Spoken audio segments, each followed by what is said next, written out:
All right, let's go ahead and begin. Let's get started. Yeah, Derek, will you turn the music down for me? You got it. John MacArthur recently said that one of the most insidious and wicked attacks inside of Christianity is coming from critical race theory. It's something that, if we don't understand it, we could be led astray by a false gospel. And that's what it is.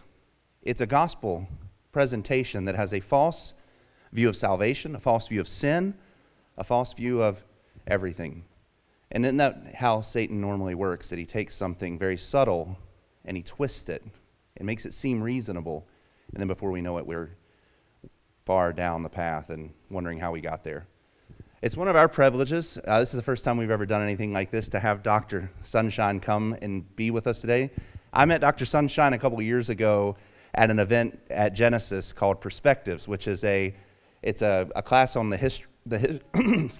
history of missions, from biblical all the way through the history of how missions have gone, and really great class. But I met Dr. Sunshine there, got a chance to talk to him, and the lecture was wonderful. I don't want to put any pressure on you, but it was great. Became friends with Glenn, and then I just noticed him posting things on critical race theory, which was something that I was starting to understand, starting to get a hold of. And I ended up on YouTube and watched a lecture that Dr. Sunshine gave. My mind was just blown. My eyes were open. I was like, this is amazing. We've got to get this at Shepherd's. And then I did what any reasonable person would do. I messaged him on Facebook and said, you got to come to our church. And he's like, who are you? But it's our privilege, it's our pleasure to have Dr. Sunshine here. So if you would you welcome him this morning?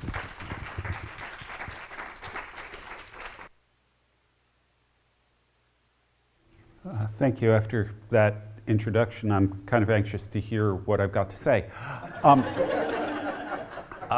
First of all, let me ask you the question. How many of you have heard of critical race theory? Okay, that's most of you. What I'm going to tell you right off the bat is that critical race theory is really a misnomer, because it's not really just about race. Okay. Now, the other thing you got to understand is I'm a historian. And so for me, the best way for you to understand what's really going on with critical theory, critical race theory, and so on, is to look at where the ideas come from. Because if you understand where the ideas came from and you understand how they develop, it will help you make sense of a whole lot of things that, frankly, don't make a lot of sense. Okay, so that's where we're going to begin. Our first slide here, we're looking at, again, the roots of critical theory. Now, I'm using the phrase critical theory rather than critical race theory intentionally. Critical race theory suggests that race is what it's all about. And the fact is that the way the word is being used, the way the phrase is being used on a popular level, race is only one of many elements that are part of the agenda. Now, race is there, and it's sort of the tip of the spear in a lot of ways, but there's a whole lot of other stuff that comes along with it. So I'm using a broader term here, critical theory, to discuss what we're talking about. And the roots of it start with the guy on the right there. That's Karl Marx. Now, Marx, I actually prefer Groucho, but Karl here is the guy who's really important for our purposes. Marx believed that society, that the history of civilization is the history of oppression. And that oppression was based on economic categories. Who has economic power and who doesn't? And he believed that history follows an inevitable process where the people who don't have economic power, gradually more and more of them get economic power, until you get to the point where economic power is spread equally over all of society, which is a communist state, and that's going to be the end of history. This is the trajectory that history moves on. But it's always this battle between the oppressor and the oppressed, the haves and the have-nots. That was Marx's vision of history. And he predicted that there would be an uprising of the proletariat, the urban working classes, the factory workers and things like that, who would seize control of the means of production. They'd take control of the factories, and this was going to be the thing that would move you into the communist utopia. Now, At that point, the guy in your bottom left there, Antonio Gramsci, comes in. Gramsci was an Italian communist between World Wars I and II. Actually died in prison by Mussolini. But Gramsci was completely baffled as to why the communist revolution never happened. Why didn't the workers rise up? And he concluded that the real conflict was not economic, it was cultural. That in fact, the people who have power in society essentially controlled the worldview of society. They determined how everybody saw things, with the net result that the people who were oppressed in society didn't even realize that they were oppressed, because they bought into the ideology of the oppressors. So the solution for Gramsci is to, well, it's not just economic people who are, oppression isn't just economic, it hits a whole lot of other things. So the solution is to try to wake the lower classes up to their oppression. Now, he calls the ideology that drives society, he calls it the hegemony, just a word he used.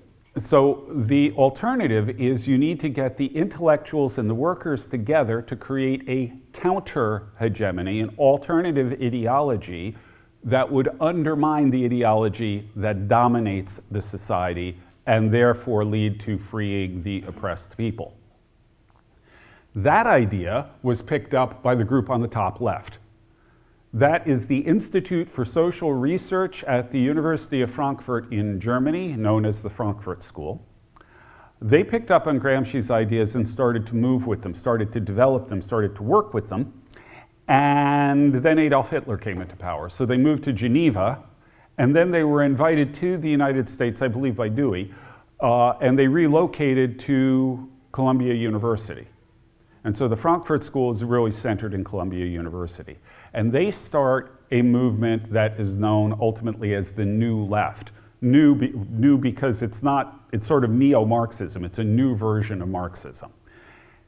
Based on Gramsci's ideas of this idea of it being an ideological rather than an economic struggle. Next slide. Now, anybody who is as old as I am, which is very few of you, will recognize some of the terminology here. What the New Left said is that the problem is there are all of these groups in society that are oppressed.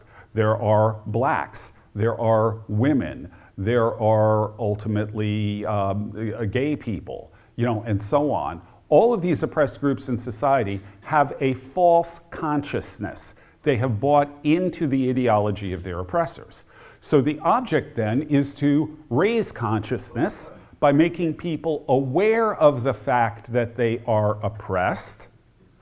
And what this will then do is lead to class consciousness, which is the root of group identity, identity politics, things like that, where you see yourself primarily in terms of the group that you belong to, rather than as sort of a unique individual and all of those kinds of things.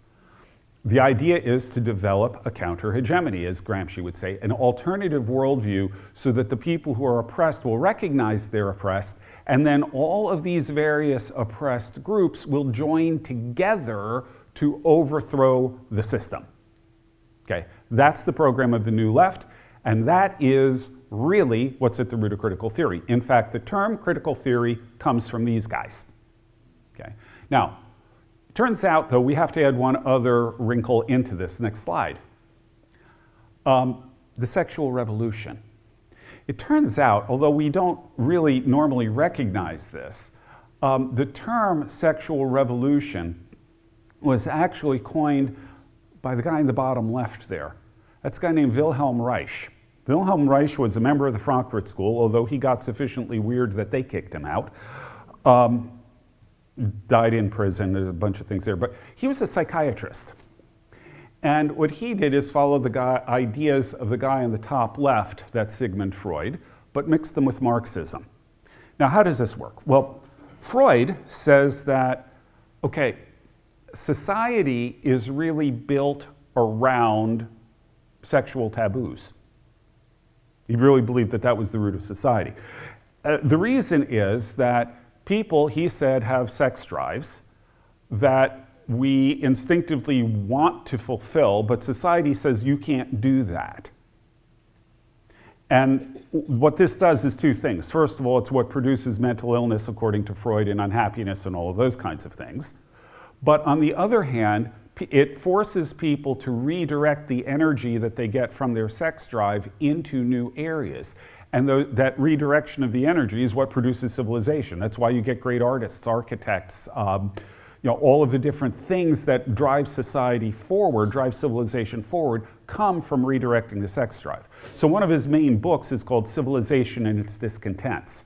Civilization comes about because of the repression of the sex drive. So you've got a positive with civilization, but you have a negative, its discontents, because it produces unhappiness, mental illness, all those kinds of things.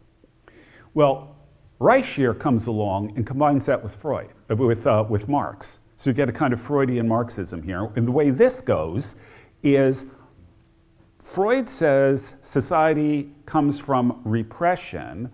Marx says society is oppression. So Reich takes Marx's idea and says, well, if society is really oppression, and Freud is right that it comes from these sexual taboos we've got, the solution to getting rid of oppression has to be found in getting rid of the sexual taboos.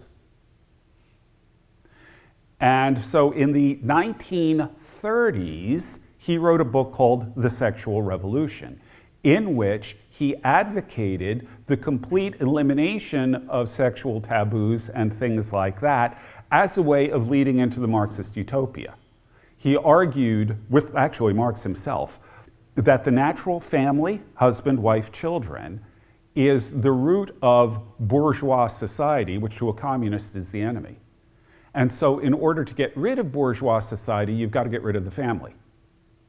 And this fits in very nicely with Freud's idea of eliminating sexual taboos and those kinds of things. So you've got to undermine the family, you've got to replace the family, and you've got to have basically a sexual free-for-all. And that's what will lead to the Marxist utopia. And as a Freudian, it's got the additional benefit of eliminating mental illness. He's wrong, okay? Dead wrong. In fact, Freud was wrong, Marx is wrong, they're all wrong. But this is what they believe. And so Reich begins pushing this, and this is picked up by people like the guy on the right there. That's Herbert Marcuse, a key figure in the Frankfurt School. He is going to be one of the people who's going to be pushing this idea of eliminating the natural family as a critical element of leading to this new utopia. Now, next slide. How are they going to do this? Let's talk tactics. The first of them is something called the Long March through the institutions. The term Long March comes from Mao Zedong. Mao did the Long March across China, where his communist forces swept across China and basically turned the whole country communist. The nationalists who were opposing him fled to Taiwan, and through this Long March, Mao conquered China. The guy on the left there, that's Rudi Dutschke. Dutschke used what Mao did and said, what we want is another kind, what we need to get to the communist utopia is a different kind of long march. We need a long march through the institutions. We need to go through the various institutions of society and gradually infiltrate them and convert them into, well, entities that have class consciousness, that are aware of oppression, that have raised consciousness and all these kinds of things. And when we have the institutions, we'll get the society, because the society is built around these institutions.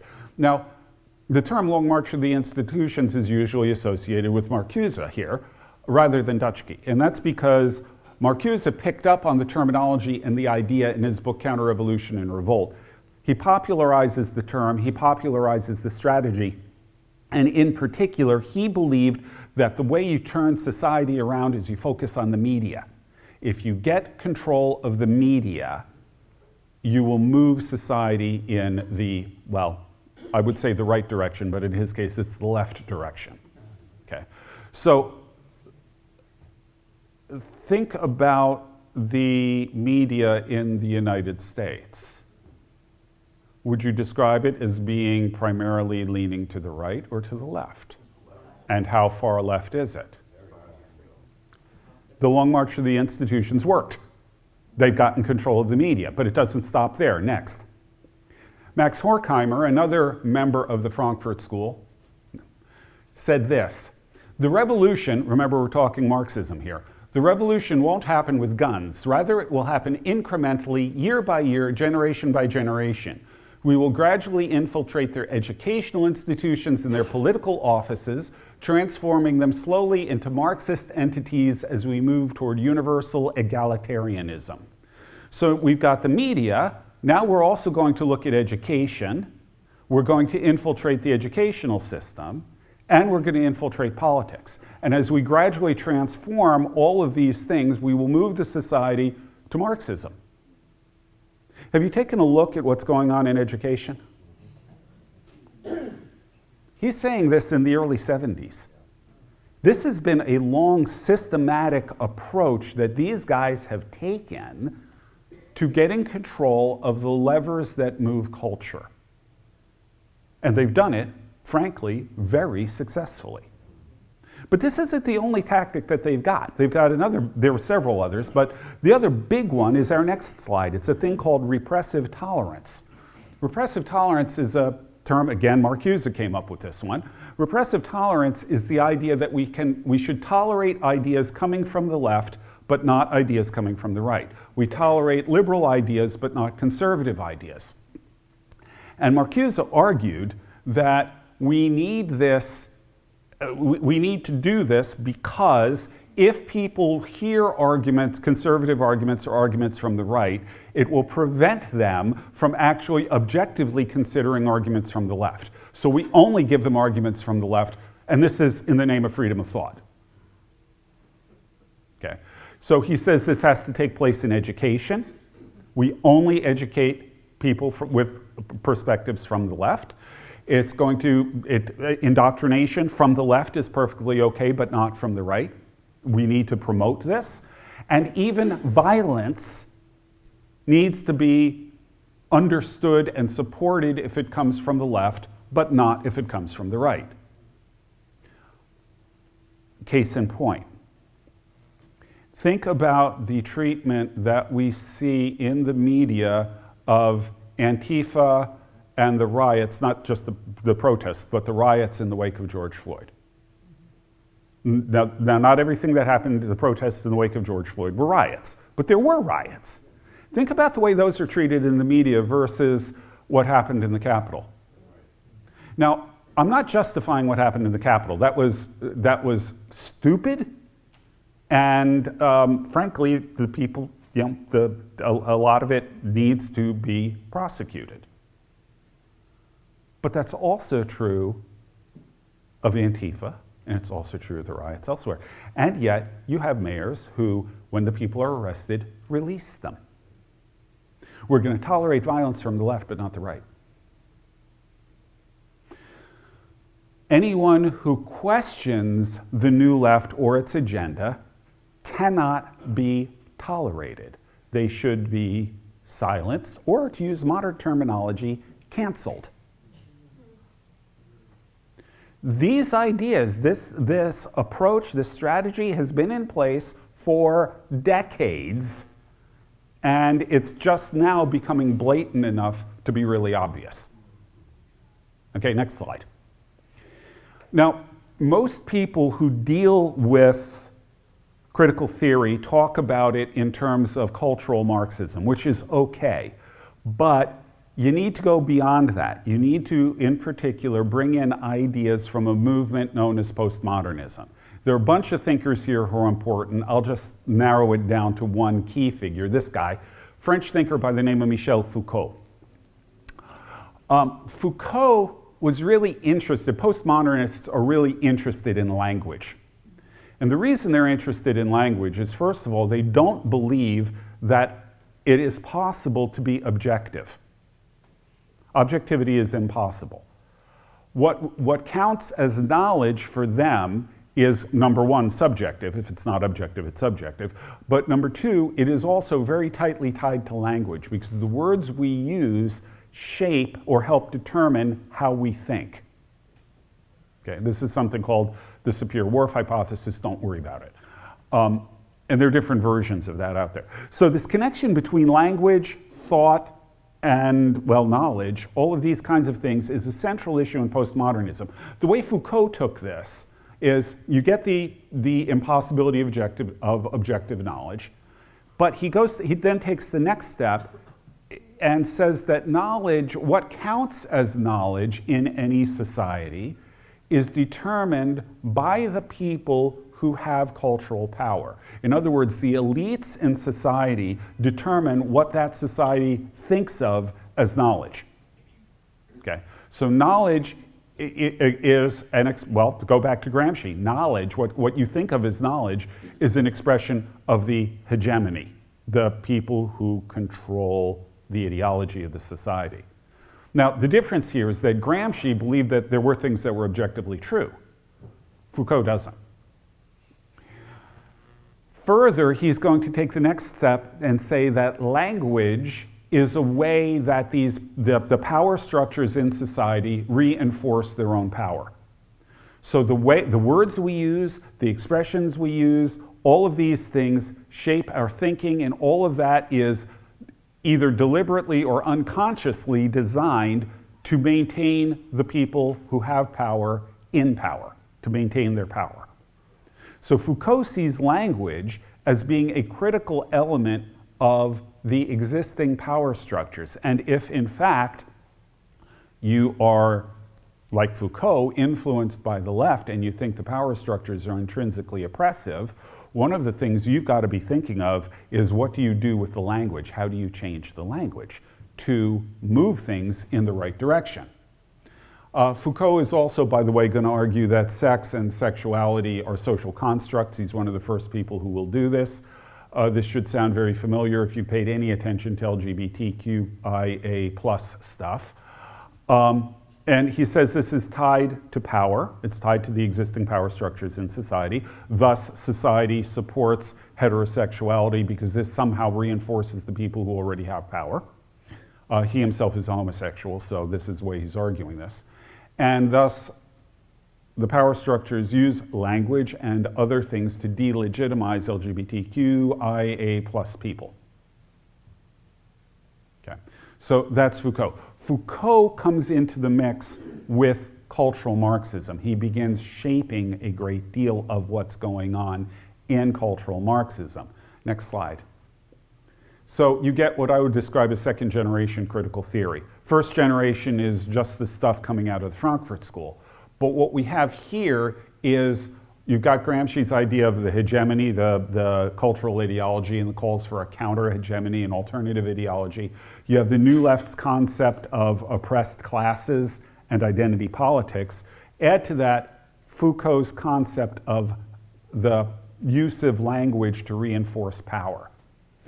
And the result of this is the conclusion becomes language is a tool of the people who control society. It's a tool of the hegemony. It's a tool of the ideology of the oppressors. Therefore, language must be part of the focus of the battle against the people who have power. It's got to be a tool of the counter-hegemony as well. And therefore, you have political correctness. This is what's behind political correctness. Okay, think about it like this. Okay, I'm going to use a concrete example that I can tell you just from growing up when I grew up. I was born in 1958, so I remember the riots in 1968. I grew up near Newark, New Jersey. My mother taught in Newark. And in between the riots, my mother and father during the day drove us into the area where the riots were taking place to tell us, to show us and say, look, this happened here, this happened there. This is why the riots are happening. You need to understand what the situation is. They actually, you know, I was 10 years old, they took us in and showed us this. When I was a kid, there were certain words that were slurs against black people that were obviously slurs. But there were other terms that were considered perfectly acceptable. A word like Negro. That was an acceptable term in that period. And in fact, it still survives in something like the United Negro College Fund. Still exists. Or referring to blacks as colored people. was acceptable. We see this in the NAACP, which stands for the National Association for the Advancement of Colored Persons. Both of those terms were rejected as being prejudicial, as creating bad impressions of black people. And so they began looking for alternate words. So black became popular, except the problem is not all African Americans are black. They've got a range of skin tones. Duke Ellington wrote a piece called Black, Brown, and Beige. Okay, so black was considered, and besides, we talk about the guys with the white hats and guys with the black hats, white magic, black's associated with evil. So we're not going to use black. We'll call them Afro-Americans. And then for some reason, Afro-American was viewed as being inappropriate. So it turned into African Americans. And that one's still okay, but black has made a comeback. But at the same time, although you can't say colored persons, you can talk about persons of color. What's going on here? The reason why you have all of these different terminologies trying to come in is because of the belief that language shapes thought, and therefore, if you want to eliminate prejudice against African Americans, people of color, whatever term you want to use currently, if you want to eliminate discrimination, bigotry, prejudice against them, you do it through controlling language. Because if you can come up with a sufficiently neutral term to describe them, it will be impossible to be bigoted. Because your language itself, it's an attempt, frankly, at reshaping culture, reshaping thought by reshaping language. Okay? That's what's going on through all of this. And that's just one example. Political correctness now extends into all kinds of crazy areas. But the point to note here is that some of this is from a very admirable perspective, but it ends up, the goal is good in some cases, but it ends up leading you into all kinds of other things because of the way it is being used as a tool within this broader ideology. Okay. Next slide. Now, here's where we get into critical race theory proper. We need to be a little bit careful here because critical race theory is used in two different senses today. Critical race theory proper, critical race theory in its technical sense, is a theory of law developed initially primarily by this gentleman, Derek Bell, who was a professor of law at Harvard. What Bell argued, he's somebody who is, by the way, influenced by the Frankfurt School. What Bell argued is that US law is intrinsically white supremacist. That US law is specifically written and designed to protect and to promote the power of whites over blacks. He believes that this is systemic, it is embedded deeply into the entire system of American law. So it's designed to keep blacks in their place. It's designed to keep blacks down. Now, what Bell argues is that, people would, as a counter-argument, well, what do you do with the Civil Rights Act? Blacks have made tremendous strides, haven't they? Bell's argument is interesting. He says, well, advances in civil rights actually only occur when they really benefit white people. Now, that seems, on the face of it, a bit bizarre, but consider as evidence. He says, if you look at State Department communiques during the era of the civil rights movement, what you will find is that the State Department was getting reports from people all over the world saying, look, the issue of how blacks are treated in America is a major foreign policy issue. This is really hurting the US and the US's reputation overseas. We need to do something about this. And so Bell's argument is the civil rights movement was put in place as a way of whites preserving their power, but also their reputation and the power of the United States, meaning the white people in the United States overseas. So the argument may not be quite as strange as it seems. I don't believe he's right, but it's an argument that is made not without at least a certain amount of support. I think that there are other ways of understanding it, but he's got that there. So anyway, that's Bell. And this becomes the basis of critical race theory, which is part of a broader field called critical legal studies, which we don't need to get into. Next slide. Okay, so critical race theory makes there are a couple of different premises, and there are different ways people do this. I'm going to simplify it down to a few of them. First of all, the idea that race is a social construct. That is to say, race does not have any objective reality to it. And the fact of the matter is, they're right. The critical theorists are absolutely right about this. Consider the changing definitions of the word race. I'm a historian, remember? When you go back to the 18th century, you will find discussions of race in which the British race is distinguished from the French race, the German race, and the Italian race.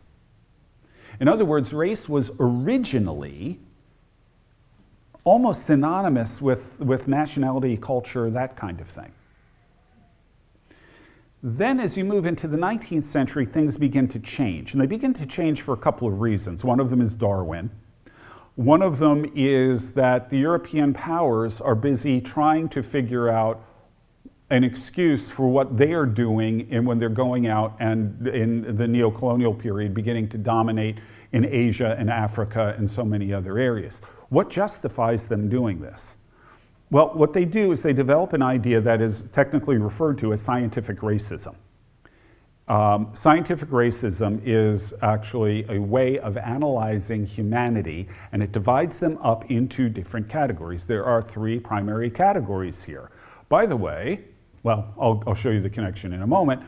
One of them is the Caucasians, Caucasoids. The second are the Asians. The Caucasoids are obvious, Europeans. The second is the Asians, the Mongoloids, named after the Mongols. And the third are the Africans, the Negroids.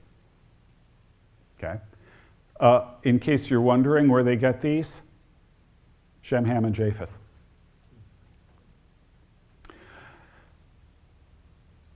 The next point in this is, all right, so we've got these three races. The next point in this is that when you look at Darwin tells you on the basis of survival of the fittest that there are certain individuals or groups that are going to rise to the surface in any population. Remember, Darwin does not refer to competition between species, it refers to competition within a species.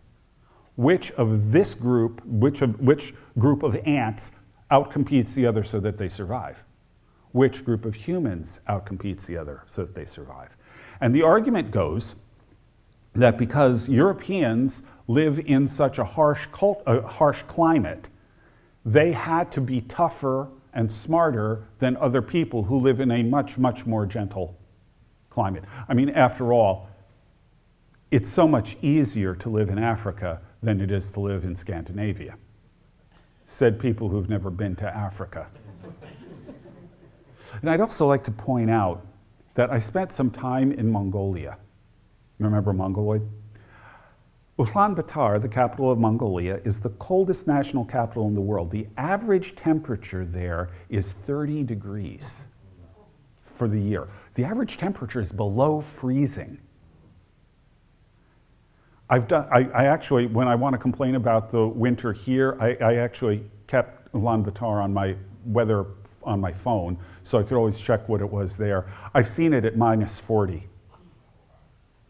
Yeah, the Europeans are in so much of a harsher climate. Okay, but this argument allows them to use racial thinking to justify their domination of the non-Caucasian peoples of the world.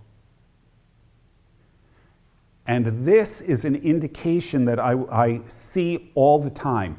Anyone who emphasizes race in this sense of the word, anyone who puts a huge emphasis on race inevitably becomes a racist. Now, in case you're wondering, when I say race has no objective identity, or no objective biological marker, think about it like this.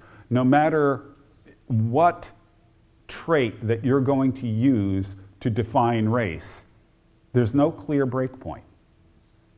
So if you're going to use skin color, I've seen people who have skin nearly as black as coal and people who have skin nearly as white as paper, and everything in between. Where do you draw the line? Hair color? Eye color? What are you going to use?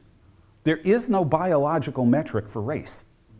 So they're correct. It is a social construct, and it is used to perform a social function. I said, whenever you start putting a lot of emphasis on race, sooner or later it becomes a which one's better. Okay. Now, that brings us to the second point here, definitions of racism. This also has changed over time. When I was a kid growing up, racism was thinking another race was inferior to you or viewing them with contempt or something like that. Then that changed. It changed to add the concept of access to power or having cultural power to it. So it is thinking another race is inferior when you are in a position of strength, when you're in a position of cultural power. Okay? In other words, people who do not have cultural power cannot be racists, which means that whites can be racists and blacks can't. That's where that goes. Now, the problem with this has to do with the notion of what it means to have access to power. Consider, for example, now, this didn't show up first with regard to race. It actually first showed up with reference to feminism. When I was a grad student at the University of Wisconsin, one semester I was a teaching assistant, actually 2 semesters. But the first semester I was a teaching assistant. I had to take I had to take sexual harassment awareness training.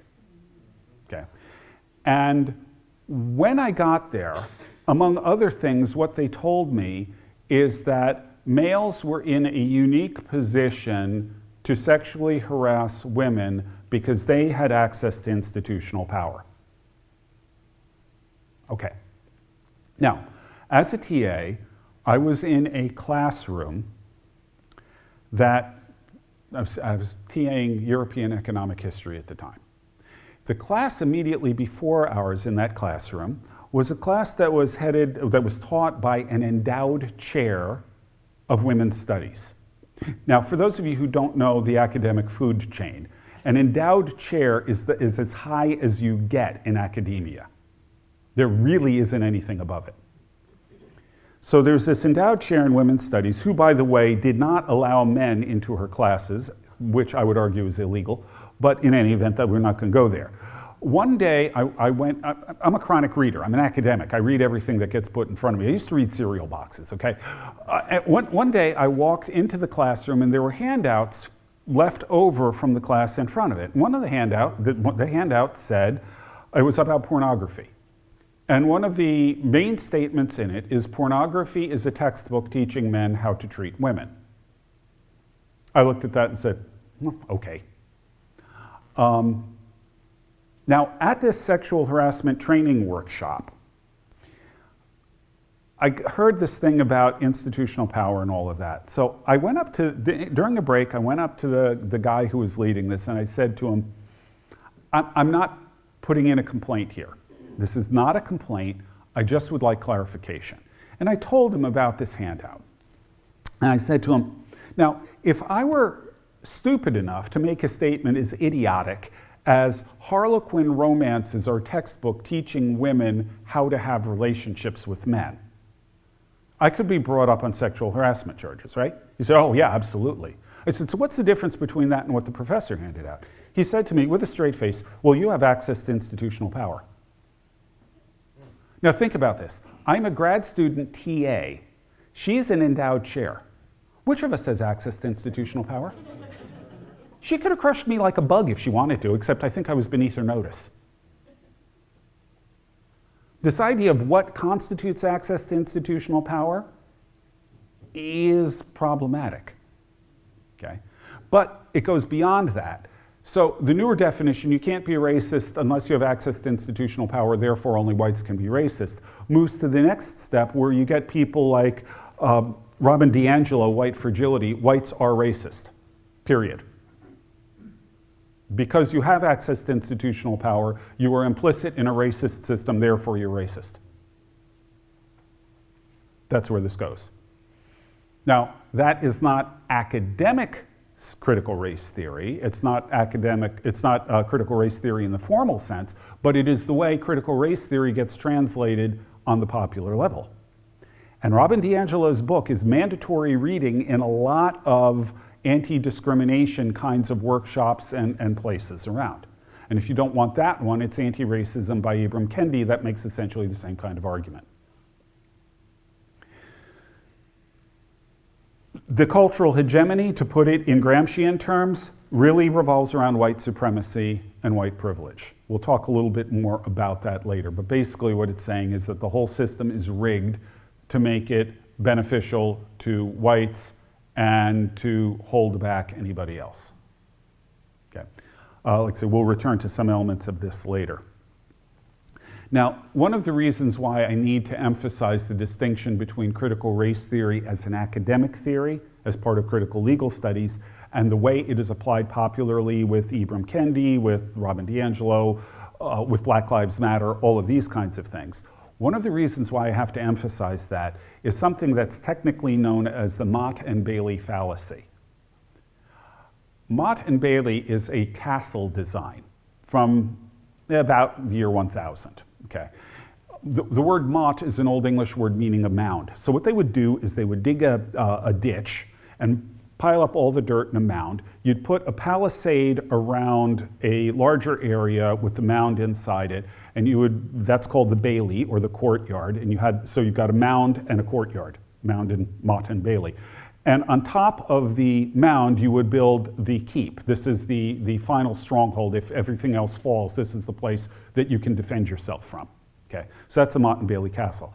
A Mott and Bailey fallacy is when people are using a word like critical race theory in the broad sort of popular sense, someone like Kendi or DiAngelo, or those are the two big ones, when they're using it that way, that's like the Bailey. And if you start attacking the arguments there, what they do is they retreat to the mound. They go to the keep on the top of the mound and they say, oh, no, that's not what critical race theory is. Critical race theory is part of critical legal studies. Case in point, they're teaching critical race theory in schools. Oh, no, we're not. We're not teaching critical race theory in schools. That's part of critical legal theory. We don't get any legal theory in elementary school. That's only something that happens in law schools. Yeah, except for the fact that critical race theory is something much bigger than just critical legal studies now. Okay, so be aware that that's a standard tactic that is used when these things are criticized, particularly in the area of public schools, but even in other areas as well. Okay, so in any event, those are some of the key elements of critical race theory, but we're not done. Next slide. This is Kimberly Crenshaw, another important younger theorist on critical race theory. Crenshaw is important, she's a major contributor to a lot of elements in critical race theory, and she is in fact one of the ones who is honest enough to admit that its roots are in Marxism. But she also is the one who really promotes an idea called intersectionality.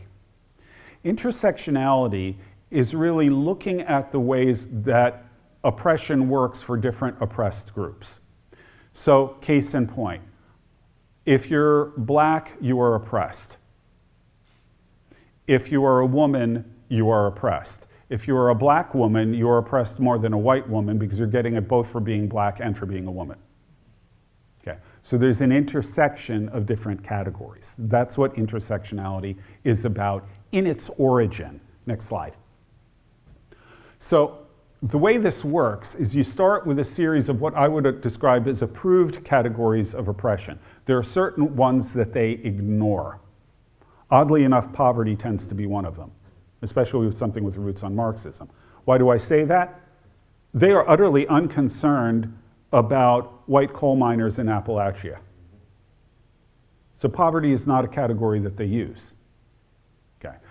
Instead, it starts with race, particularly in critical race theory. Then you add sex. This is what Kimberly Crenshaw did, those two. Then, chronologically, you add lesbian and gay to that, maybe bisexual. And most recently, you add transgender to it. So what you see is these, and there are others as well, these are the primary ones. You have these categories of oppression, and intersectionality says that your identity really is found in where you fit. You're either an oppressor or an oppressed in each of these categories. So how do these different things, your status as oppressor or oppressed, fit together? So for example, the example I used before, oppression of blacks, oppression of women, and oppression of black women. Well, what that means is that a black man is oppressed because he's black, but he's an oppressor because he's a man. And if he's a cisgendered heterosexual, then he's an oppressor because of those things as well. A black woman is more oppressed because she's oppressed as both a black and a woman, but assuming she's cisgender heterosexual, she is an oppressor in those categories. Now, I don't like the terminology, but I'm using it just for the sake of that. If she's a black lesbian, that ups the ante. Suddenly she's oppressed as both a black, a woman, and a lesbian. And transgender sort of crowns them all. Okay. Now, why is that important? Next slide. Okay, summary of intersectionality. Intersectionality is kind of a weird idea in a lot of ways when looked at from the perspective of the history of philosophy.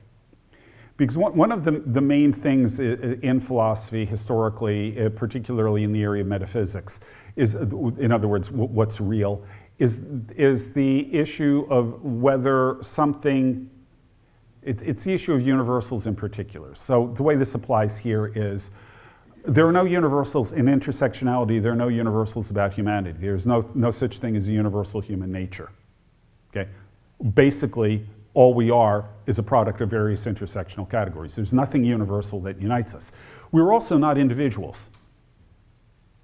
You are simply the product of your intersectional categories. You think of yourself as an individual, but everything that's significant about you is determined by the intersectional categories you belong to in intersectionality. So your entire identity is really based on how all of these various categories of oppression or oppressor intersect in your life. Now, the reason this is important is actually our next slide. Ooh, not yet. I'm sorry, I'm forgetting my order here. Intersectionality also fits in with standpoint theory. Now, standpoint theory is an approach to, I'm sorry about this philosophical term, epistemology. That is to say, how you know things. It's a theory of knowledge, okay? And the origin is this woman, Sandra Harding. It begins with feminist epistemology. And where this goes is it says that what you think of as knowledge, that's a phrase that should ring bells because we talked about it with Foucault and postmodernism. What you think of as knowledge comes from your intersectional categories. So if you are a white, you think one way. If you are a black, you think a different way. If you're a man, you think one way. If you're a woman, you think a different way, and so on. Whites in particular value objectivity. They value facts and evidence and statistics and numbers and science and all of those kinds of things. All of those are identified as characteristics of whiteness. People of color, in contrast to that, people of color have lived experiences which are self-validated and self-interpreted. And these lived experiences are things that qualify as truth for them. And the thing about this is, neither is superior to the other. So the lived experience of African Americans, to use the group that is most often cited here, is just as valid as any kind of statistics, numbers, proof, or evidence that a white person might marshal in argument against what they see as their lived experience. Now, further, we have to take this one step further. Since whites control the culture, whites naturally understand their own culture. Minorities have to live in that culture, so they need to understand white culture, but they also have their own lived experience. So they have a broader base of approaches to knowledge to draw from than whites do, and therefore minorities tend to have a superior understanding of the world. Now, if this sounds a little strange to you, next slide, we see this in spades in Sonia Sotomayor in her testimony before Congress when she was, or before the Senate, before her confirmation. She said this: "I would hope that a wise Latina woman with the richness of her experiences standpoint would more often than not reach a better conclusion than a white male who hasn't lived that life." Now, people looked at that and said, what? But it is a perfect expression of what standpoint theory is about. As a Latina, that is to say, a female person from the Latinx culture, she has experience as a woman that the white male doesn't. She has experience as in the Latinx culture that a white anything doesn't. And therefore, because of that kind of experiential knowledge, self-validated, self-interpreted, that she has there, and because she already knows how to work within white culture, she has a much richer, well, how does she say it? Richness of her experiences. She has a much richer base to draw from in order to reach conclusions. That's standpoint theory in action. Okay, so these are the key elements, formal elements of critical theory. Let's move to the next one. What nobody talks about in connection with critical theory is that they view everything in the world as a zero-sum game. What a zero-sum game is a zero-sum game says that in order for one person to advance, another person has to be pushed down. So, it's not just that you score points, it's that when you score points, you're taking the points away from the other person.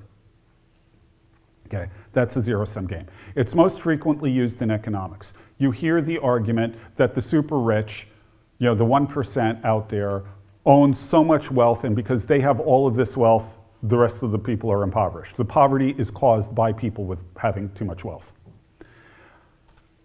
There are cases where that's true, but they're mostly in global south countries, developing countries. The metaphor that they use is that if one person takes a big piece of the pie, there is less pie available for everybody else. The problem is we don't just have one pie, we have bakeries. And the net result is, frankly, this is bad economics. Any economist will tell you this makes no sense in economics. But it's applied economically in many cases, but it is also applied literally to every other area of life. Anybody who has any sort of advantage or privilege or dominant position got that by oppressing someone else. Western civilization dominates the globe. Why? Because it has oppressed non-Western civilizations. Men have power because they have oppressed women. Whites have power because they've oppressed people of color, and so on. Okay. Now, here's the trick. It's not just power and things like that. And by the way, critical theory is all about power, in case you haven't picked that up. That's really the central theme of this. It's not just power that is involved in a zero-sum game. It's also moral authority. Because you see, if you are in an oppressor category, you lose moral authority because oppression is evil. But since it's a zero-sum game, when you lose moral authority, the oppressed gain moral authority. And when you add intersectionality, the more oppressed categories you can be in, the more moral authority you have. Next slide. So your identity, again, is defined by your intersectional categories. You lose moral authority from oppressor categories. You gain moral authority from oppressed categories. More oppressed categories, you have more moral authority. Now, here's the thing. in this system, oppression is sin. And in fact, oppression is the only sin. Therefore, only oppressors sin. If there is any possibility of salvation for an oppressor, it consists in becoming what's described as woke, a term, by the way, that is taken from the African American community, so it's really cultural appropriation. Or if you prefer the LGBTQIA plus terminology, it's becoming an ally. Okay. In other words, you have to. The only possibility of salvation is for the oppressor to recognize that they are oppressors, that this is all evil, and to accept the entire critique of the system, buy into critical theory, and thus basically accept the counter-hegemony. Okay. Some versions of critical theory don't let you do this. So Robin DiAngelo, if you're white, you are racist. You can never do anything about it. There's no amount of apology or anything else you can do, but you should do it anyway. Okay. Now, what they don't understand is that this is a recipe for creating white supremacists. Think about it. If you are white and you are an oppressor and there's nothing you can ever do about this, you can never escape your guilt, why would you even bother accepting that system? Why would you ever bother thinking it was appropriate to share power? Why not reinforce it? If you don't have a Christian ethic, that seems to me, frankly, to be the logic of it. Anyway, continuing on. This is what, next slide, this is what creates the seemingly incoherent alliances that you get in the identity politics realm.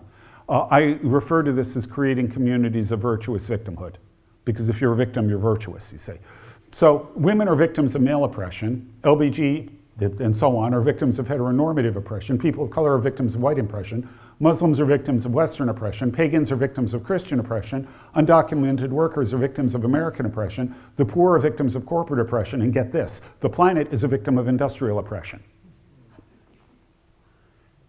And so when you look at this, what you see is the identity politics and the dark green ecology stuff, you see the formula here.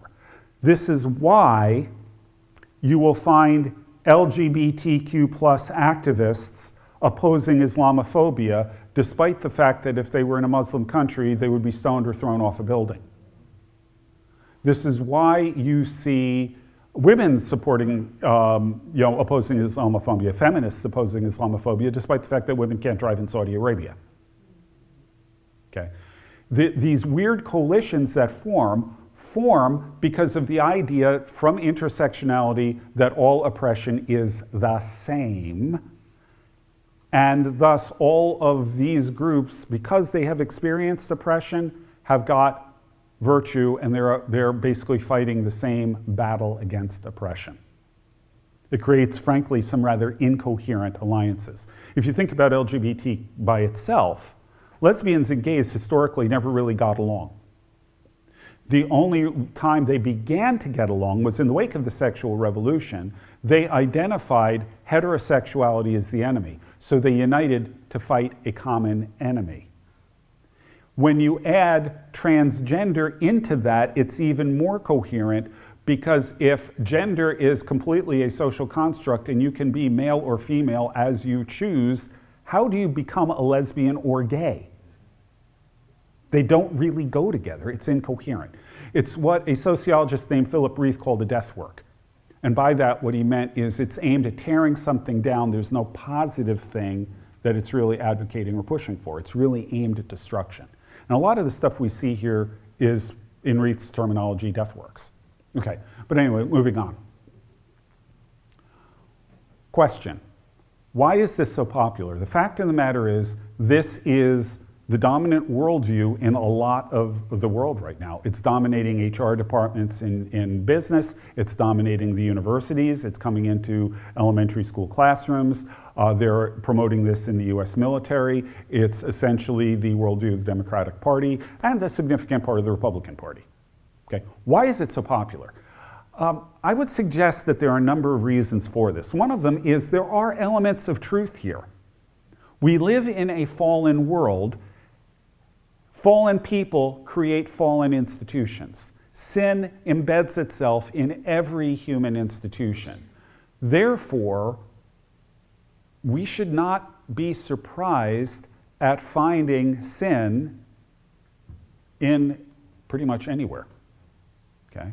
There are elements of truth here. The fact of the matter is, although I don't think every example for, to pick the black community, I don't think every example of what the disadvantages that show up in the black community, the problems that you see there, I don't think all of it is a result of racism. Some of it is. We've got to be honest about this. Okay, so there are in fact elements of truth there. There are some elements of truth in methodology. We do, to a degree, see the world based on our own personal experiences, the culture we came up in, and all of those kinds of things. There's elements of truth there. That doesn't mean, however, where it fails, is that doesn't mean that there's no objective truth.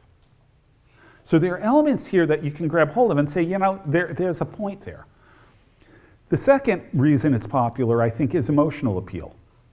It's hard, it is really hard to watch some of the videos that have come out, like with George Floyd or any number of other people.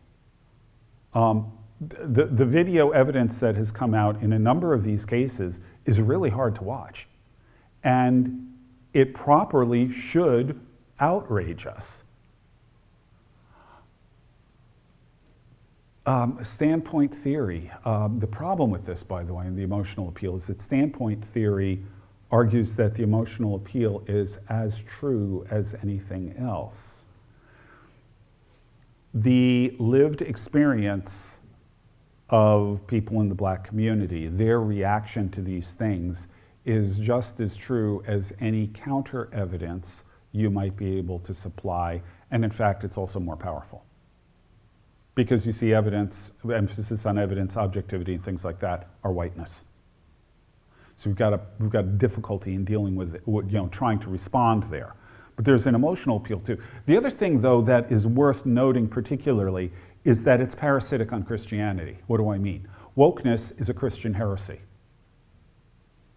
If you read books by an atheist like Tom Holland, who wrote a book called Dominion, what he says in this book is, you know, he's an ancient historian, and when he looks at ancient history, he finds it impossible to really understand or sympathize with these people. Because the level of cruelty that they exhibit, sort of casual cruelty, is stunning. Their complete disregard for any right or value in the underprivileged. It's just, you know, he finds it baffling. And he tried to figure out why this was the case. And he looked at cultures all over the world, and it's the same all over the world. He says the only difference is Christianity. Christianity is what made us recognize the value of the underprivileged person, the value of people who are weak or who are poor, that they have intrinsic inherent dignity. This is a Christian idea that has come into the world. Therefore, oppression is sin. It's not the only sin, but it is sin. And what CRT does is it takes this idea of oppression, picking on people who are less powerful or less influential or whatever than you are. It is sinful. They pick that up and run with it, so that becomes the centerpiece of everything. This is quite literally heresy. The word heresy comes from the Greek word hairein, which means to choose. What's that got to do with it? Well, the idea here is that you choose one idea that is true within the faith, and you grab it and you run with it so far that it distorts everything else. Think about a sweater where you grab one of the threads on the sweater and pull it, and the whole sweater distorts. That's what heresy is, and that's what CRT is. It's picking up on truth from Christianity and running with it. And particularly in our culture, which has been so heavily influenced by Christianity, we recognize the fact that oppression is sin, and we instinctively want to deal with it, want to do something about it. The problem is their solution, well, creates real difficulties, especially for a Christian. Next slide. Where CRT goes wrong. I'm going to use a bunch of theological categories here. So anthropology, it's not just a field in the social sciences, it has to do with the doctrine of man, theologically. Its anthropology is wrong. They're correct, race is not a biological category, it's a social construct, but it is also not a biblical category. The Bible doesn't talk about people in terms of race. The closest it gets is Jews and Gentiles. Okay? That has to do with your relationship with God. In fact, what the Bible tells us is that the single thing that is most important about each and every human being you will ever meet is that they are made in the image of God. Now that's got there's a lot to unpack there. That's a whole weekend seminar. But the point here is that human value, human worth in Scripture is based on the fact that human beings are made in the image of God. In Genesis 9:6, God says to Noah, "Whoever sheds the blood of man, by man shall his blood be shed, because man is made in the image of God." Again, there's a lot to unpack here, but the term image of a God in the ancient Near East meant that you were claiming to be that God's official representative on earth. So in Genesis, where it says human beings are made in the image of God, let us make man in our image and let him have dominion, those two are the same thing. It's parallelism in Hebrew. Being made in the image of God means you are God's rep on earth. Therefore, an attack on a person is an attack on the God in whose image they are made, which is why whoever sheds the blood of man, by man shall his blood be shed. Not to put too fine a point on it, but anytime you place anything ahead of the image of God in determining human value or human worth, you are committing idolatry, and you are frankly insulting God to his face. Period. And yet critical theory is based on the idea that what we are is our intersectional categories. That these are the things that determine value. These are the things that determine who has moral authority and who doesn't. All of those kinds of things. It fails on anthropology. It also fails on hamartiology, a really obscure word that refers to the doctrine of sin. Are the oppressed really innocent? All have sinned and fall short of the glory of God. All are in need of salvation. The oppressors aren't the only sinners out here. And yet, that's fundamentally what critical theory argues. They also make the argument that their evidence for this is disparate outcomes. In other words, if two different groups have different outcomes, the only possible explanation for that is oppression. My response is, oh really? Case in point. If you look cross-culturally around the world, meta studies of these meta-analyses of the studies that have been done show that universally children do better statistically when they are raised by their biological parents who are married. That is a universal. Yet if you look at a group like Black Lives Matter or any number of the other groups that are out there, they make the argument that the only reason why that is true is because the system is rigged to benefit those families. In a truly fair world, it wouldn't matter whether you were raised by your biological parents or somebody else. It wouldn't matter whether you were raised by a male and a female, two females, two males, or multiples, a village, anything like that. It should all produce exactly the same outcomes. No. Because that is a violation of the way God made us. Oppression isn't the only reason why you get disparate outcomes, and yet that's fundamental to their arguments. So it's not just the anthropology or the hamartiology that's a problem. Next, we also have soteriology, the doctrine of salvation. There is in critical theory no possibility of grace, and frankly, logically, no possibility of redemption. This is again, the idea that if you're white, you're automatically a racist. And its eschatology is really lacking as well. What you have here is what, again, Philip Reith, the guy who coined the term death works, he calls this an anti-culture. It is really based primarily on eliminating what's there rather than presenting a positive vision or program for how you reach it and what the final destination actually looks like. Basically, given the insistence that although race is a social construct, it is a natural thing and there's nothing that you can do about it, the only way that you can really deal with racism, well, you can't really deal with racism, but the only thing you can do is replace one set of oppressors with another, because everything's a zero-sum game. So there's no real eschatological vision either. There's no doctrine of the future.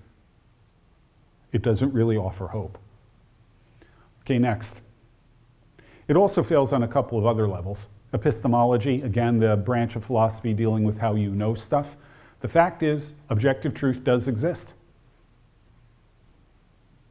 You know, that's not whiteness. The same, you know, they're talking about, in Seattle schools, they're talking about math being whiteness, and insisting on getting the correct answer is really not appropriate because that's a white value. I got news for you. The same math that builds a bridge in the United States will build one in Africa. There is objective reality. There is objective truth. Not all worldviews are equal.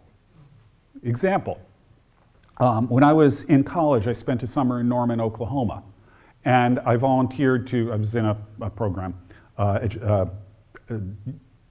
part of my undergrad degree. But on Sundays, I joined some people going into a federal prison to do some ministry there. And I got to know a guy in there. I was a musician, he was a musician, we talked guitar, things like that. And he was a Hispanic guy with a lot of Native American in him. That's going to be important in a second. And at lunch one day, after I'd been hanging out with this guy, somebody asked me, says, you know what he's in for? I said, no, didn't come up. He said, drug offenses and murder. He said, in fact, one day, because of some things drawn from his background in sort of the Native American cultural things, he decided that he was immune to the white men's bullets and went to walk out of the prison. The guards disobeyed their orders to shoot to kill and instead shot his legs out from under him, and he spent months in the hospital having them rebuilt. Which worldview conforms more closely to reality? Not all worldviews are equal. Okay. Another failure here. Another one, varieties of black lived experiences. Not all blacks have the same lived experience.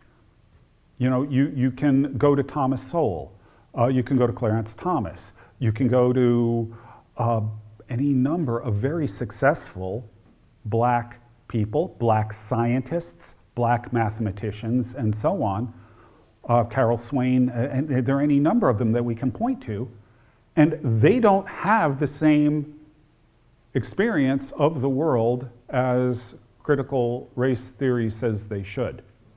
And the way they get around this is they say there's a difference between a black person and a person who happens to be black. A person who happens to be black is someone who's bought into white culture and is bought into its lies, whereas the only authentic black person is the one who's oppressed. I don't buy it. You also, and this was pointed out by Wilfred Riley, who is a professor of political science, black professor of political science in a historically black school in Kentucky. Professor Riley said that, historically black college, I should say specifically. Professor Riley said that, the fact that racism isn't the only problem affecting the black community is demonstrated by a number of things, one of which is that parallel problems exist in poor white communities. Many of the pathologies you see in inner city black communities, you will also find in poor white communities. So that suggests the issue isn't racism, it's poverty. Okay. So, but they have no way of explaining that, or they don't ever bother explaining it. Then there are sociological problems. They ignore social class. Social class really has relatively little to do with the way they analyze things. They ignore family structures. I've already talked about that. Wilfred Riley points out that immigrants from Africa don't have the same pathologies in their communities as African Americans do. There's something else happening there in the community that cannot be explained simply by race. And lastly, it ignores Asians. Asians succeed at a much higher level than they should according to critical race theory because they're people of color and oppressed minority. Now, the way they get around this is they say they're white adjacent, meaning they're very close to being whites. And, but what that ignores is, for example, do you know what ethnic group has the highest income in the United States? Indians. Really tough to make that argument. Everybody thinks of the Japanese, Chinese, Koreans, but it's actually the Indians. Okay, so the bottom line here is there are all kinds of things that we can critique about this. I think it's dead wrong on a whole lot of levels. So how do we respond to it? Next slide. Oh, a couple more. This is just sort of my summary statement here. I would say that the thing that I am most personally bugged by with critical race theory is that they deny agency to minorities. That is to say, they deny minorities the ability to do anything about their situation. All they are victims of the whites. I don't believe that. I believe that the black community has got far more energy and creativity and far more things that they can do. If they don't buy into this, there are a lot more things that can happen. But what this says, it completely denies them agencies. It rejects the idea of purposes in nature. LGBT is a great example of this. There are natural ends in biology. You know, the things that are involved in sexuality are called the reproductive system for a reason. That's their purpose. And yet the whole LGBT thing completely denies that. And they also apply the wrong solutions. Let me give you an example of something concrete here. Driving while black. I've talked to any number of young black men who talk about being pulled over regularly for things that white people aren't pulled over for. It's a real problem. It does happen. Now, we can talk about all the reasons why police might do this. I don't care about that. If you are a young black man and you are innocent and you keep getting pulled over where your white counterpart doesn't, what do you begin to think? The police have it in for us. Whatever the reason is, whatever reasons they may give, that is going to create a real distinct impression that the police have it in for you, and for good reason. So the question is, what is the solution to driving while black? We've got two solutions here. Critical race theory, because everything is a zero-sum game. Critical race theory would suggest that the solution is to start pulling white people over for exactly the same non-reasons that you pull blacks over for. The alternative is to not see the world as a zero-sum game, spread privilege, and stop pulling the blacks over for things you wouldn't pull a white person over for. Which solution makes more sense? I'd say it's the latter. It's pretty obvious. And this is exactly what Martin Luther King was fighting for. That blacks should be treated the way whites are treated. It's not a zero-sum game. It could be done. But it's also worth noting that critical race theorists look down on Martin Luther King, many of them, for this reason. Okay, so next solution, next slide. How do we respond? The first thing I would say is take a deep breath. I do this presentation a lot, or variants of it, and what I hear from a lot of people is, I'm scared. There's no reason to be scared. Jesus is still raised from the dead. God is still on the throne. God is still sovereign over the affairs of humanity. God is the one who determines the rise and fall of nations. And even if he's determined that this is the fall of our nation, and I don't know that he has, but even if that were the case, he still promises that all things work together for our good. So there's absolutely no reason to be afraid. There's no reason to let this stuff bug you. I mean, we need to respond to it, but we need to respond to it appropriately.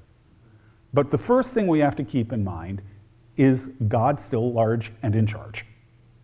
Okay, next.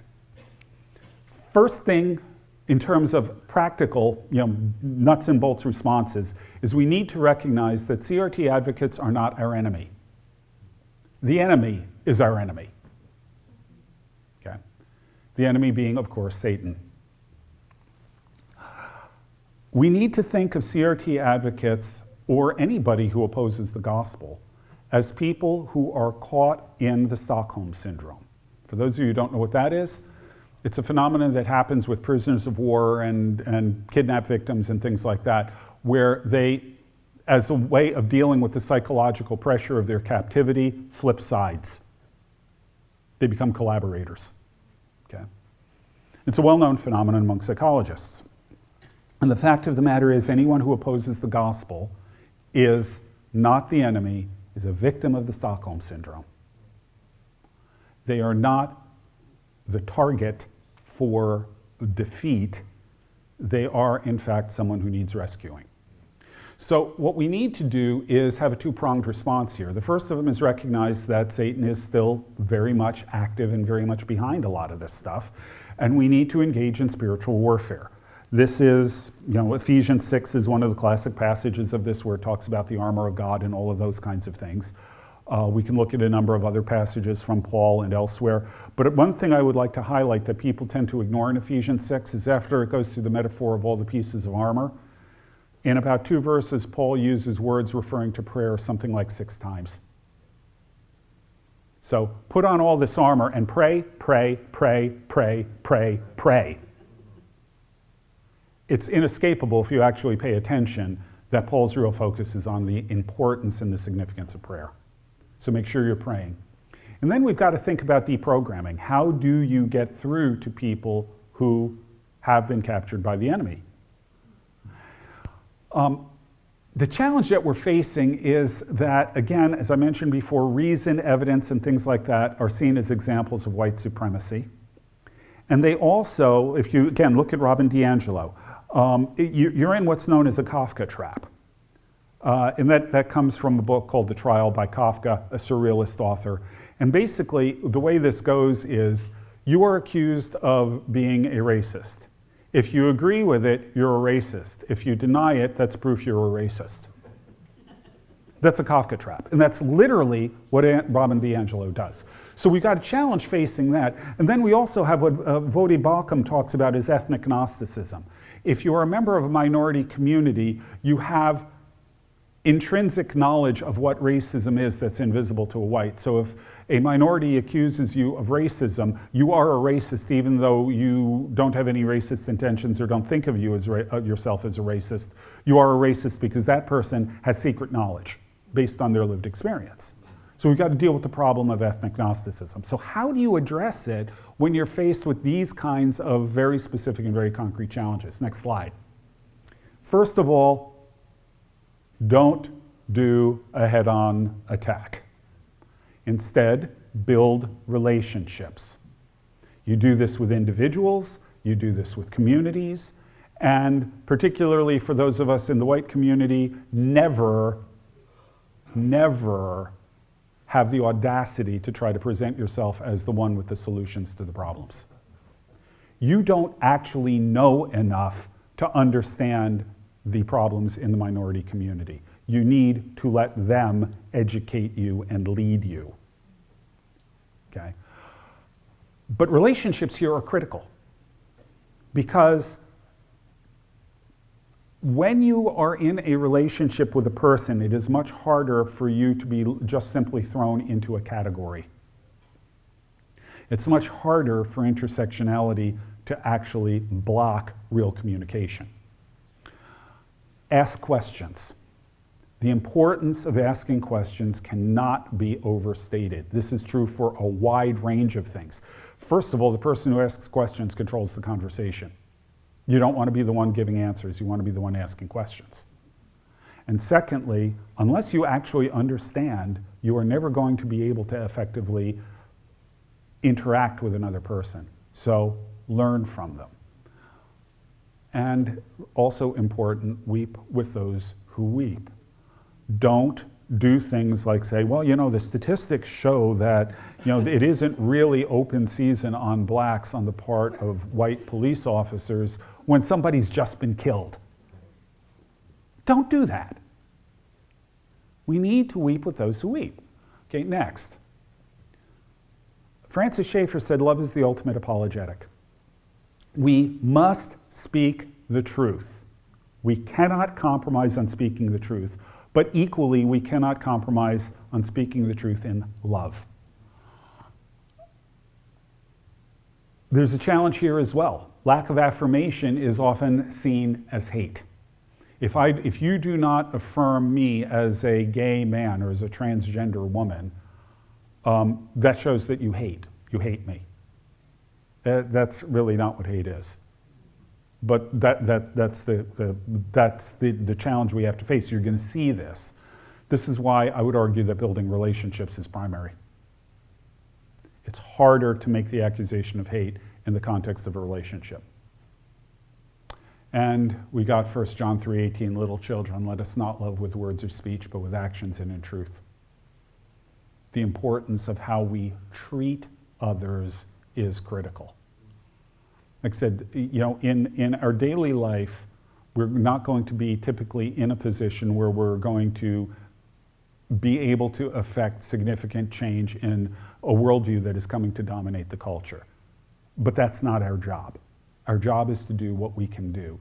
And that begins, as Chuck Colson used to say, over the fence in your backyard, talking to your neighbor, at a barbecue, at those kinds of things. It is building the relationships where you demonstrate your love and respect for other people, where you honor the image of God in them, and you treat them well even when they treat you badly. That is going to be the key to begin to heal these things that are genuinely wrong in our culture and in our churches. And it will begin also addressing the sin that is at the root of a lot of the complaints that are being made, the proper things that are being objected to within critical theory. Okay, I believe that was the last one. Oh, okay, yeah, my for more information slide. Okay, so I have no idea how long I went. Any questions? And I refuse, by the way, to believe that I was so clear that there won't be any. Yeah, first, if we could, just a thank you to Dr. Sunshine. It's fantastic.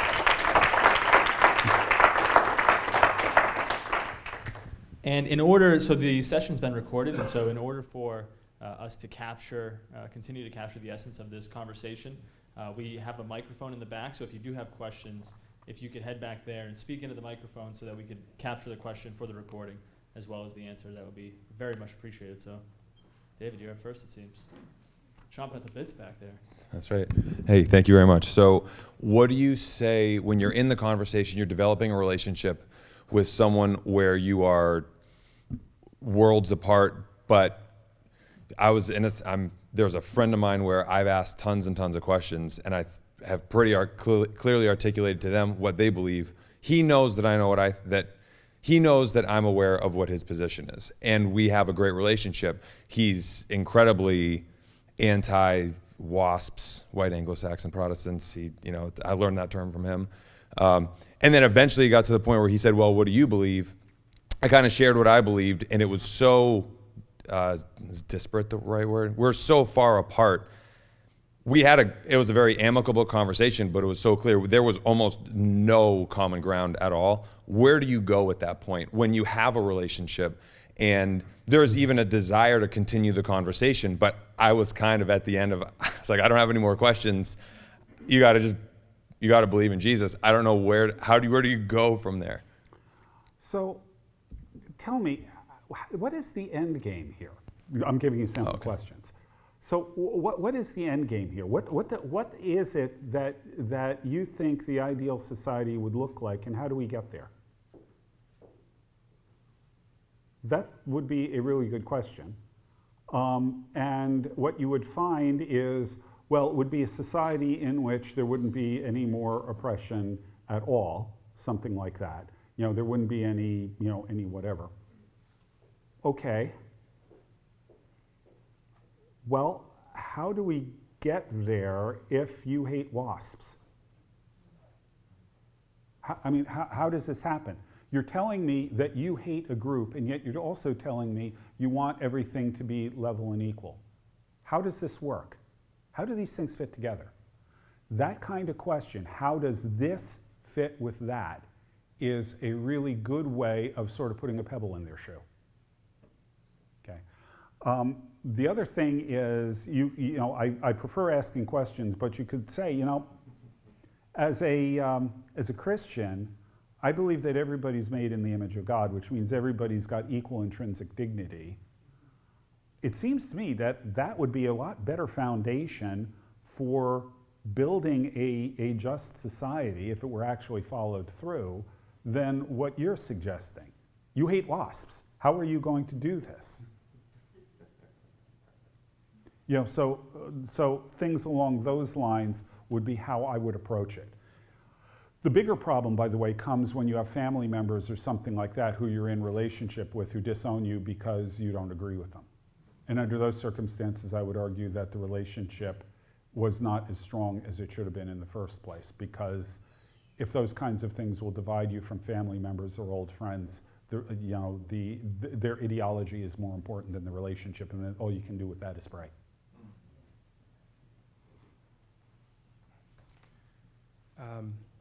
How do I, as a parent with 2 girls in a public school system, be able to find out what it is that they're learning and then, I'll say, combat that information when I don't have that experiences that they are having today? Like my experiences going through a public school system was different. How do I go about that? Yeah, the first thing is you need to find out what they're learning. And you can get that. You can contact the school board, you can contact the school, you can contact the teachers, ask them for the curriculum, those kinds of things. You can also work very hard at home to raise your kids understanding the biblical worldview, and particularly, I cannot overemphasize the importance of helping them to understand the image of God and what its implications are. Okay. So we agree that mistreatment of people is wrong. We disagree on what the roots of that are, and we disagree on what the solution is. But we agree that this is wrong. We agree because of this. This is the reason. It's because everyone is made in the image of God. Everyone has equal intrinsic dignity, and it doesn't matter whether they're black, white, Asian, Native American, whether they're handicapped, whether they're physically or mentally handicapped. None of these things matter.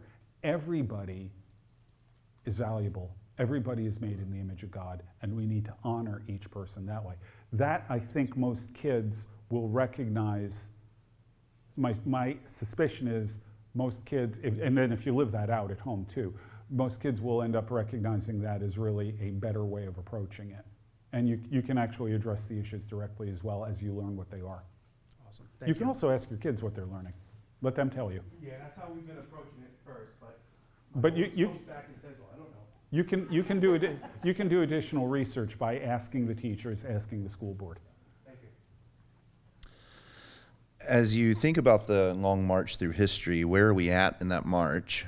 And are there any effective counter-revolutions? Is it too late? And if no, what should we do? Same question for yes. Yeah, there was an anthropologist, Unger, I think was the name. I'd have to do a little bit of going back on this, who did studies on the collapse of civilization.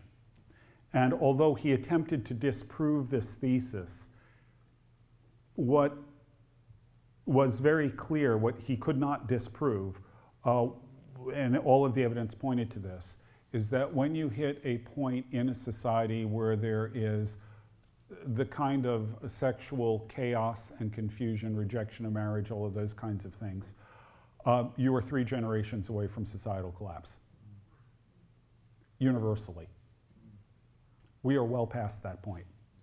Now, what I will say is that in Britain in the 18th century, they were also at a very bad place. 25% of the women in the city of London were prostitutes. Okay. That turned around because of the evangelical revival. We usually associate it with the Methodists, but there are a number of different branches of it. The evangelical revival and the very pointed work of the Clapham sect with people like William Wilberforce at its head. They created a situation, they promoted a situation in England where there was a widespread revival of faith, as Wilberforce put it, a reformation of manners, which really refers to a reformation of the way we interact with each other, morality, all of those kinds of things, and it saved Britain. That's the only example I know of historically that I can point to.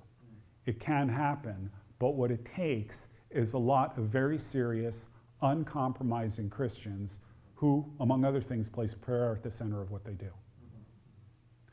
Apart from that, apart from divine action, I don't really see how the United States survives on the basis, or for that matter, most Western cultures survive on the basis of what this anthropologist discovered as he's looked at civilizations across history. Don't you think the church needs to be in community? Yeah, that's part of it as well.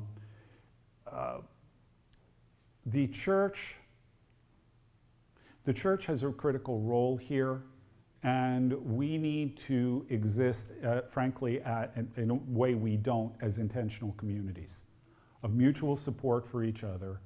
You know, when someone loses their job because they won't bow to HR on CRT, we need to be there to support them. You know, those kinds of things. So we need to have intentional communities to provide a living model for a better way of life. You know, Archbishop Chaput, now deceased from Chicago, said that he thought that he would die in his bed, his successor would die in a prison cell, and his successor would die as a martyr in the public square. And his successor would help pick up the pieces of a broken civilization and rebuild it the way the church has throughout history. We need to be thinking about being that fourth archbishop, being the church that will pick up the pieces.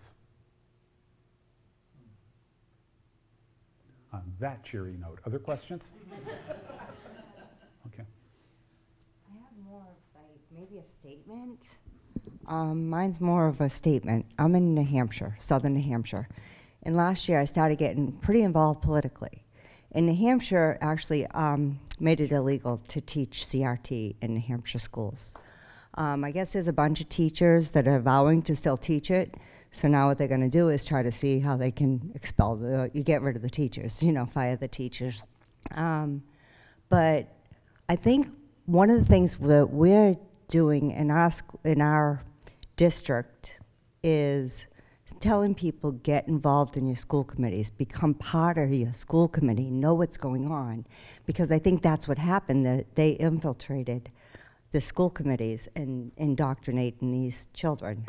I'm actually thinking of running for school committee myself. But I think that that's what we need to do. We need to get in there. You need to get out. You need to get into the political arena. You need to know. I don't know how Massachusetts all runs, but I'm learning New Hampshire. New Hampshire just opened up last Monday all the bills that are going to go forth January 2022. By Tuesday, all the bills that hit in 2 days, there were 412 LSRs, those are whatever, the bills that are gonna hit. I'm like, wow, I learned this last year, like 800 bills went in January, that the House bills only, that they had to vote on. And it's insane, the stuff that goes on, but most people don't understand how everything works. I don't know how, but I would encourage Christians to start getting out there and learning and getting involved. So we need to do that. That's the only way I think we can ever turn things around in this country and, you know, in this world. But Christians need to get involved. We have to stop saying, okay, well, we'll accept this, we'll accept that. Get involved politically. Get involved in your school districts. Get involved in your school systems and your local politics. Because you got to start locally and then go out. Right now, New Hampshire is done great this year. We have, you know, a Republican House and Senate, and they've passed abortion, no abortion after 24 weeks. If you're going to get abortion before 24 weeks, you have to have an ultrasound. So at least they got somewhere. They're trying to push things through. So New Hampshire's done a lot this year, but it's start in your towns, start in your cities, start in your schools, and then go forward there. That's the only thing I can, you know, we start small. One person can help make changes. Yeah, the one thing that I would add to that is that all of this is very important. Yeah. The but is we can't fall into what's known as the political illusion, which is the idea that the solution to all of our problems is political. This is a spiritual battle. Mm-hmm. And we need to keep, I have no objection to getting involved. We really should be getting involved in these kinds of things. It's part of our responsibility to our towns, to our culture, to our next generation. But don't lose sight of the spiritual dimensions of the battle. Right. So.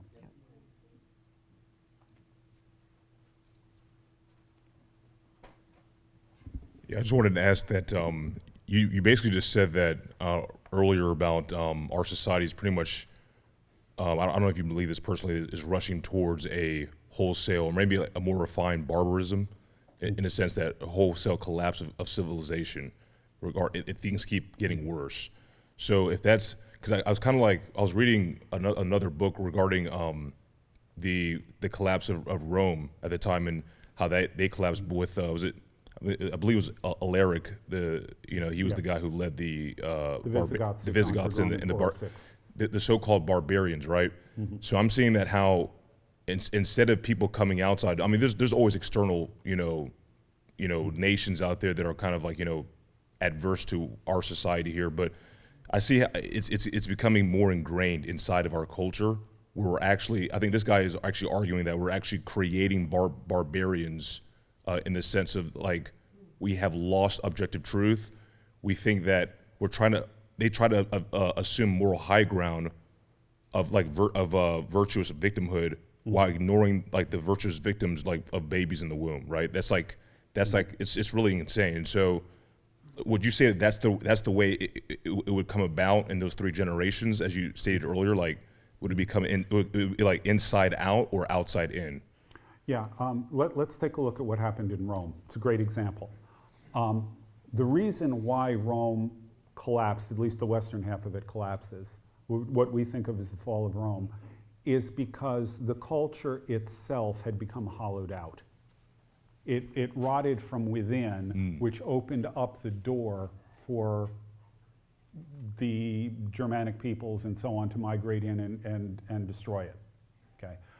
I think that we're seeing a very similar process here.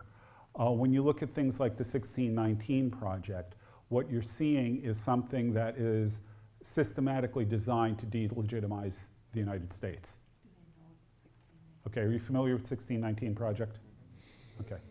It's designed to delegitimize the country in the eyes of the next generation. What's going to happen when you raise kids with the idea that your country is intrinsically evil? What happens? One generation, it's gone. Right. We are in the process of doing that right now among, with things like the 1619 Project and other things. And the argument is, well, if you're not teaching this stuff, you're not teaching the truth about American history. Well, no, I don't have an objection to teaching about the warts, but you got to teach about the whole thing. And just focusing on this is no more teaching the truth of American history than making believe we were perfect is. So there are, but I think you're very much correct in your analogy. As a matter of fact, I wrote a book a while ago called Why You Think the Way You Do. And in that book, what I do, it traces the history of Western worldviews from Rome to the present, and how changing worldviews changed culture. And what I argued in there, in the conclusion, is that the Western world was created as a combination of Rome plus Christianity. When you subtract Christianity, what are you left with? Rome and all the pathologies that are associated with it. And we see that in our culture now, and we're heading down a similar kind of path. The internal self-criticism of the country, undermining like I said, the legitimacy of the country, all of those kinds of things, passing that on to the next generation, the sexual chaos, the breakdowns of families, the idea that that truth, there's no such thing really as truth. All of that kind of stuff is destroying the country. Now, my guess is that that one of a couple of things can happen from here. One of them is that the country breaks up, which is quite possible. You mean like a mass succession of sorts? Or? Yeah. Okay. Yeah. If that happens, we won't go quietly into the good night. There will be a civil war probably. The other possibility is totalitarianism, either on the right or the left. Either as a way of trying to enforce the current orthodoxy of critical theory, or a backlash against it. Either way, it results in a totalitarianism. Those are the possible directions I see things going. But I'm much better at past history than I am at future history.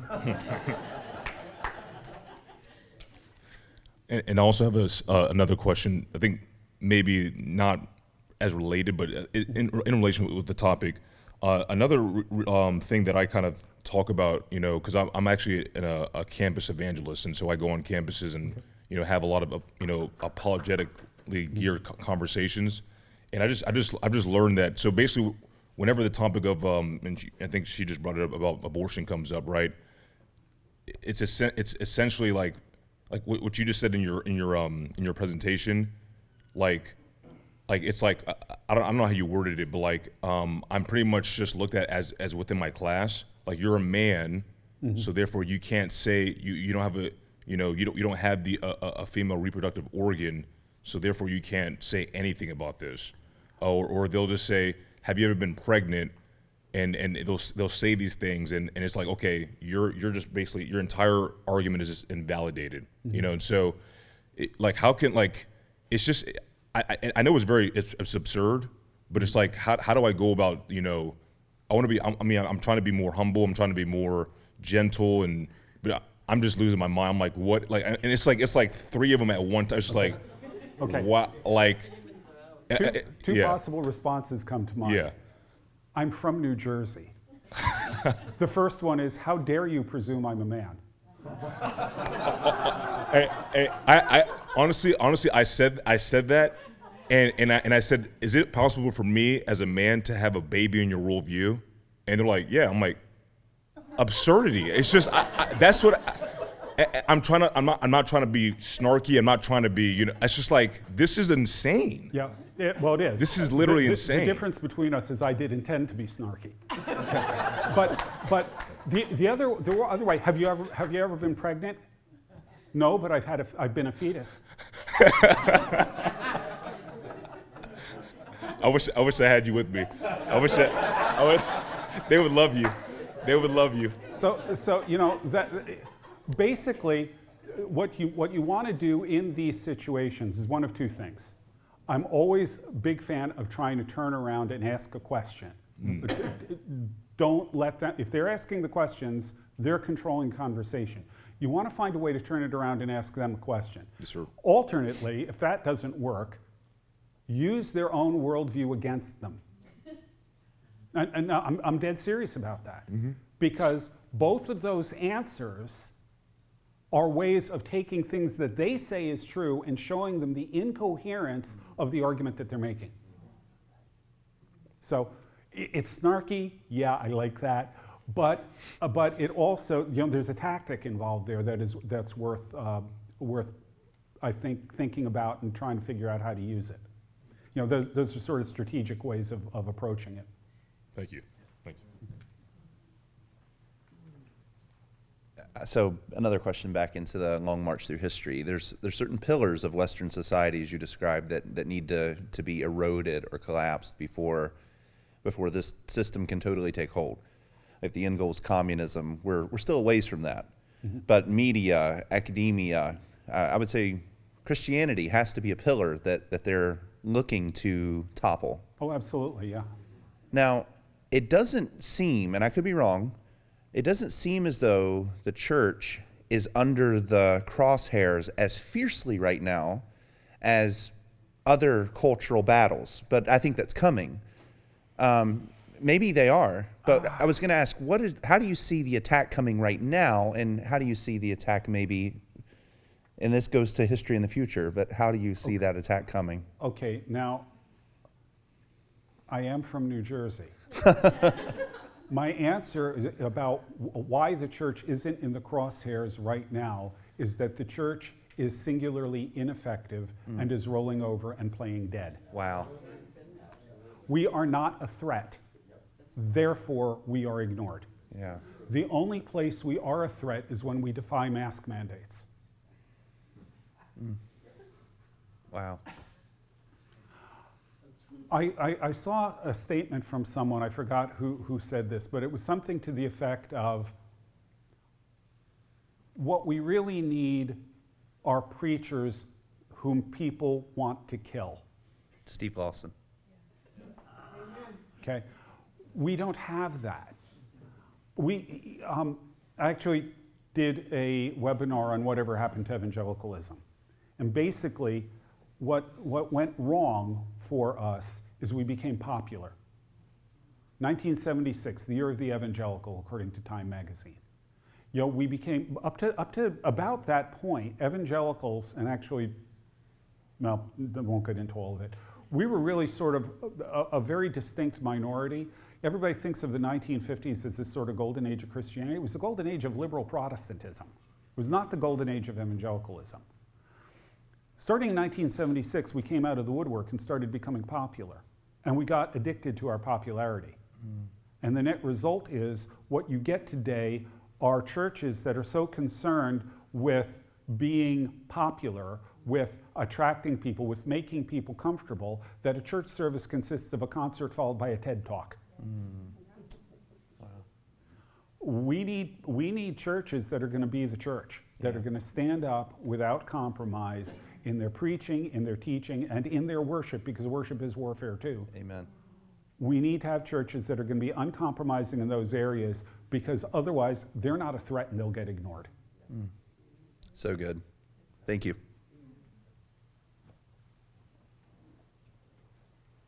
I don't have strong opinions about things, in case you haven't noticed.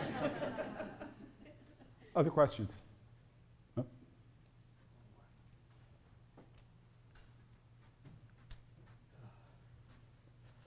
Long walk. So you mentioned the preparing as if we are that fourth generation archbishop, and that really resonates. I think that's really astute, especially with where we are today.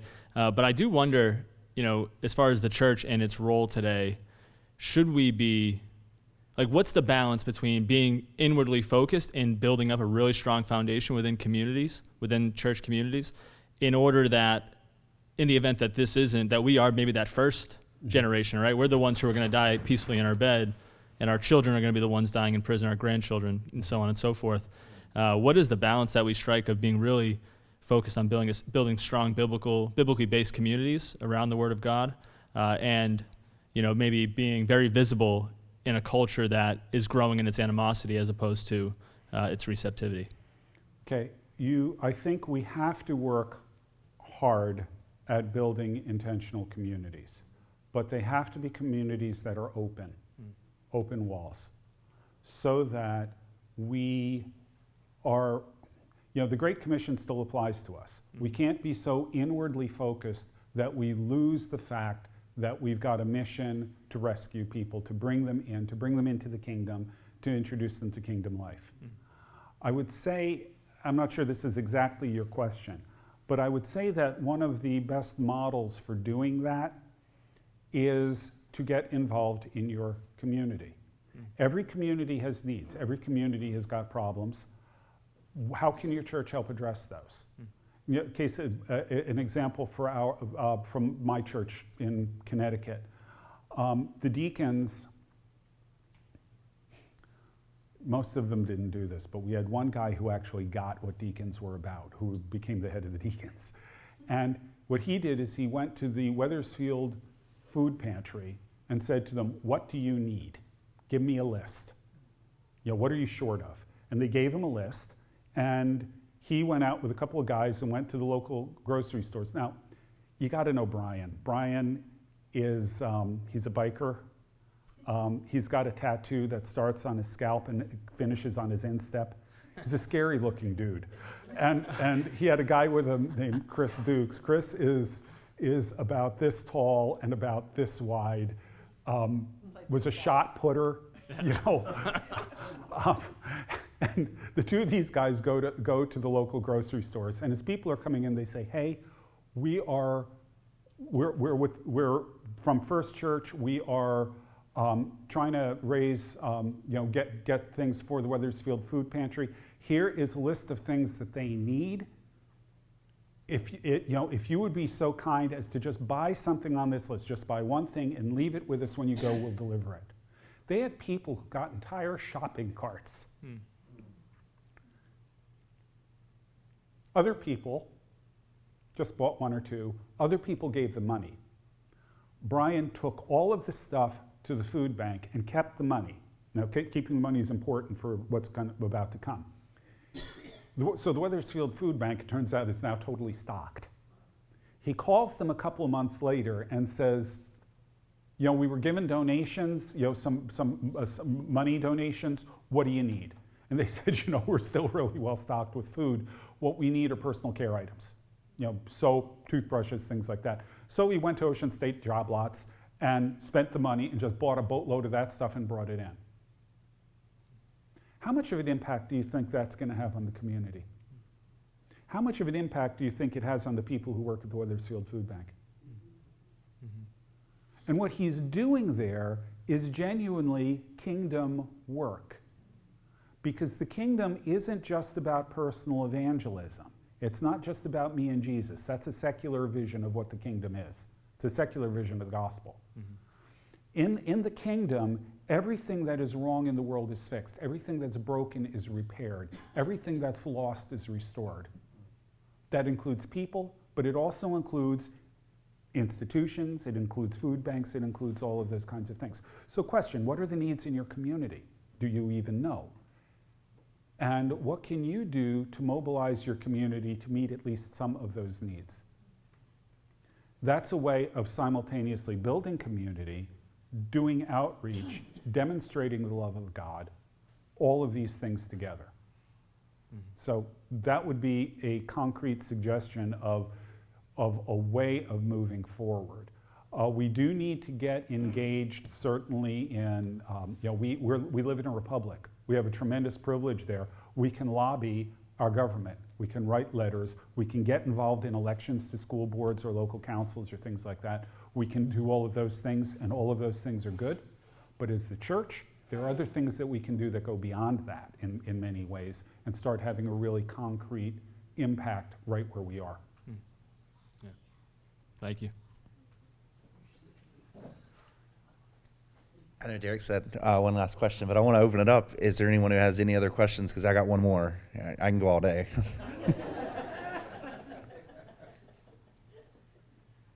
Okay. Resources. Where do we go if we want to learn more? And what are some resources, maybe at various reading levels and competency levels, intro, medium, intermediate, so that we can just continue learning, continue growing in this area? Hands down, the best book on critical theory that I've read for Christians is a book by Thaddeus Williams called Confronting Injustice Without Compromising Truth. Excellent book because it does what few others do. It acknowledges that there are genuine problems here, but it approaches them through a biblical lens in contrast to critical theory, and he shows the difference between the two. Easily the best book on it, and it's a pretty easy read. Beyond that, Vodi Baucham's book, Fault Lines, is especially important for people in the evangelical community because it confronts us with the compromises that are taking place within the churches. Beyond that, the stuff that I've read tends to get on the rather technical side. So I'm afraid those would be the two that I would recommend more or less for general readership. If you want something that's a little more challenging, I would go with The Rise and Triumph of the Modern Self by Carl Trueman. That picks up on particularly the sexual revolution side of all this, explains where that comes from, what the ideas are, and why that is such a critically important part of this whole package. I think I speak for everyone. Dr. Sunshine, thank you so much for the lecture and for answering our questions. This was great. Thank you. As far as right now, we're officially dismissed, but linger around, talk to Dr. Sunshine, ask some questions. And again, just thank you so much for everybody who came today. I hope that this was really helpful.